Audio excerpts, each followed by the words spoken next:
Hello everyone. In this video we're going to be solving a trigonometric equation, a Hexic trigonometric equation because of the sixth power. We have sine x to the sixth power plus cosine x to the sixth power equals 1 over 4, and we're going to be solving for x values. We're also going to be looking at the graph of these functions. All right, great. Let's see if we can solve this problem possibly in two ways. And let's start with the first method. So for my first method, I'm going to go ahead and consider the following.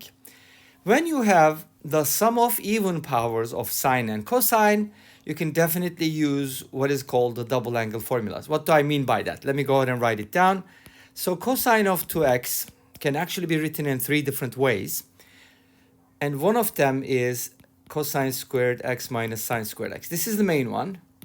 And then from here, we can replace cosine squared with 1 minus sine squared or or sine squared with 1 minus cosine squared, and we get two more equations. You got to know all of them. If you do, it's better. So if you replace this with 1 minus sine squared, that's going to give us 1 minus 2 sine squared. And if you do the other one, we get 2 cosine squared minus 1. Usually how I memorize this is cosine 2x has a cosine version, which goes first with the 2, and with the sine version it goes second. Whatever mnemonic you can use to help you remember. That's one of the things that I was using, I think, when I was in maybe 9th or 10th grade when I first learned trigonometry. I was kind of memorizing all the formulas basically.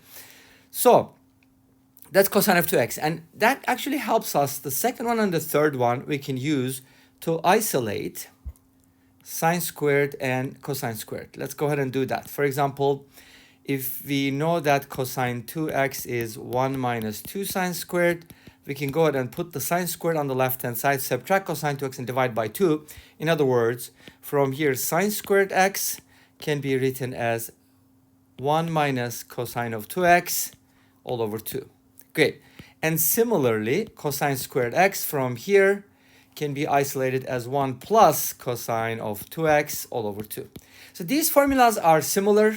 The only difference is one of them has a plus sign, the other one is a minus sign. So kind of memorize those two together if you can. I think, I forgot what the right word is, chunk or maybe cluster, whatever. Memorize these two together, okay? That is going to be a little easier. Know the differences. Same thing goes for pretty much all trigonometric formulas, because they have a lot of different versions, like sine alpha plus beta, sine alpha minus beta. They're obviously related, right? So yes, but these give me the squares, not the six powers. No worries. We can get to the six powers by considering the cubes, right? So we can basically write this as sine squared x to the third power plus cosine squared x to the third power. And since we have some expressions for sine squared, we can go ahead and replace it. For example, sine squared can be replaced with 1 minus cosine of 2x all over 2. And then I'm just going to go ahead and cube it. Oops, that didn't come out nice. And then the other one is going to be 1 plus. Remember, the cosine squared has a plus version.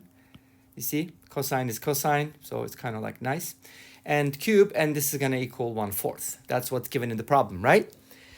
Yes, but doesn't this bring some cubes? Yes, but I think they cancel out. So you're kind of looking at something like this: a minus b cubed plus a plus b cubed. If you call this a and this b. Make sense? So then, obviously, when you add these up, the terms are going to cancel out. Let's see.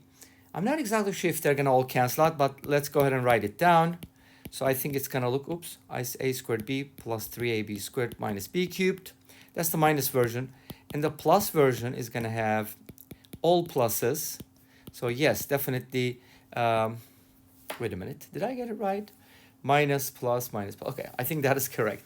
It's kind of weird because a cubed doesn't cancel out, but b cubed cancels out. Was that expected? Probably. Anyways, they do cancel out like this. And that gives us 2a cubed plus 6ab squared. You can also take out a 2 and write this as a cubed plus 3ab squared. So from the top, we should be getting, and by the way, don't forget to divide by 2 cubed, which is 8. So we should be getting something like 2 times a cubed, which is 1, plus 3 times 1 times b squared, and b squared in this case would be cosine squared of 2x. And now we're going to go ahead and divide this by 8 because of the 2 cubed. Notice that. And then 2 goes into 8 4 times.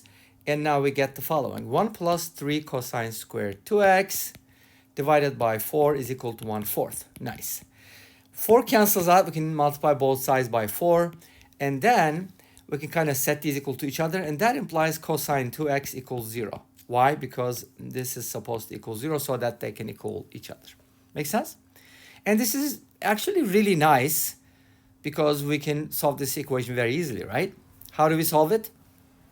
We can actually go ahead and use the formula. One way to do it is, again, invoking the double angle formula. And from here, cosine squared becomes 1/2. And it's kind of like a safer way to do it because obviously sometimes we use squaring both sides and stuff like that. But that could change the domain. Okay, so when is cosine squared equal to 1/2? There are two cases. When cosine is 1 over root 2 or negative 1 over root 2. And you should know that these are special values because if you rationalize the denominator, you're going to get these values. And as you should know, x can be from here pi over 4, right? Or there's another value in the fourth quadrant because cosine is also positive in the fourth quadrant. And that will be 2 pi minus pi over 4. That will be 7 pi over 4. For the negative, you need to go to the second quadrant. So pi over 4 to 3 pi over 4. From here, x will be 3 pi over 4. And again, you're going to subtract it from 2 pi. And that'll be 5 pi over 4. And that should give you all the solutions. You can definitely check. One thing to keep in mind is when cosine is root 2 over 2, sine is going to be plus minus root 2 over 2. So when you square them, you're going to get 1/2 from each one, and when you add them, you're going to get 1. Wait a minute, are we supposed to get 1/4? Yes, because you're supposed to raise them to the 6th power, of course. So you're going to square them, you're going to get 1/2, and then when you cube them, you're going to get 1/8 plus 1/8, which is going to give you 1/4, which is good. Okay, awesome. We're in good shape. Let's continue with the second method. And what is the second method? What is the original problem, first of all? Sine x to the 6th power and cosine x to the 6th power, the sum is equal to 1/4. Okay, this time instead of using the cubing the square, is that what I did last time? Or squaring the cube, something like that. I'm going to use a slightly different approach. So yeah, so I used cubing the square. This time I'm going to use a different approach, and maybe can I use something like this? Maybe kind of write it like this. Okay, yeah, that can be. I think that can be done. But you just need to consider the following. A squared plus b squared can be written as a plus b quantity squared minus 2ab. And then from there, you're going to get some interesting results because you're going to get the sum of 2 cubes. I think I have a better idea. Why don't we go ahead and write this as follows? Again, we're going to use this, but this time, instead of using the double angle formulas, I'm going to do something different. I will be using the sum of 2 cubes. What is the sum of 2 cubes? A cubed plus b cubed. You know that, right? It is a plus b times a squared, which is sine to the 4th, minus ab sine squared cosine squared, plus b squared, which is cosine to the 4th, right? Okay, great. This is 1. Awesome. We can go ahead and get rid of that completely. And then we're going to get 1/4 again. But this time we can kind of deal with these two things. How do we deal with the sum of 4th powers? We can actually go ahead and square this, because if this is equal to 1, then when you square both sides, it should also equal 1. But this gives us sine to the 4th plus cosine to the 4th plus 2 sine squared cosine squared. And that's equal to 1. So from here, you get the following expression, an identity. This plus this is equal to 1 minus 2 sine squared cosine squared, but then you have another sine squared cosine squared. In other words, you get 1 minus 2 sine squared cosine squared, which is for the 4th power, for this one, for the sum of these, and then minus another sine squared cosine squared is equal to 1/4. And now this time, you're going to get 1 minus 3 sine squared cosine squared is equal to 1/4. And from here, this will be 3/4, so this will be 1/4. And then if you square root it, you're going to get 1/2 with a plus minus sign. And if you multiply both sides by 2, then you're going to get sine of 2x, and you can proceed with that. But that's left as an exercise for you.